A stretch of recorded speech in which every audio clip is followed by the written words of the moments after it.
Hello friends, welcome back to the one new video guys and my YouTube channel guys. Today when we are going to talk about guys Samsung phone setting guys, and today video title is guys, how can we reset guys mobile network setting in our Samsung phone device. Friends, you want to reset guys your phone mobile data means guys your mobile network setting.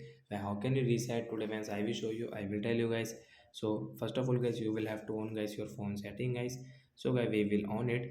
After on phone setting, I scroll it and friends click on guys your phone this general management setting. I will tap on guys general management setting, again scroll. Once you can see guys the reset setting, again tap here. Once you can see guys the reset network setting, once you can see phone mobile data guys, we will tap here to reset it. After reset guys, you can use guys your phone mobile network setting guys. So friends, you can use guys your mobile network from here guys. Now guys, I don't have sim.